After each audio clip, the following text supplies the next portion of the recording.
সুপ্রিয় দর্শক মন্ডলী, আজ 25শে জুন 2025 বুধবার 11ই আষাঢ়। জানাচ্ছি পত্রিকাগুলোর প্রধান প্রধান শিরোনাম। সর্বপ্রথম ইত্তেফাক মেইন হেডিং করছে ইসরায়েলের বিরুদ্ধে কঠোর পদক্ষেপ নেবে ইউ। আরো থাকছে বাংলাদেশ শ্রীলঙ্কা দ্বিতীয় টেস্ট ম্যাচ মাঠে গড়াবে আজ। নেক্সট প্রথম আলোর মেইন হেডিং, প্রেসিডেন্ট ট্রাম্প হঠাৎ কেন যুদ্ধবিরতির ঘোষণা দিলেন।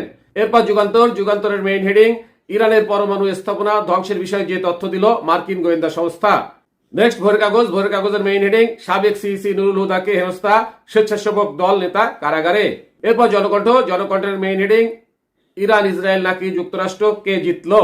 নেক্সট ইনক্লাবের মেইন হেডিং, ভঙ্গুর যুদ্ধবিরতি, ইরান ইসরায়েলের উপর চড়েছেন ট্রাম্প।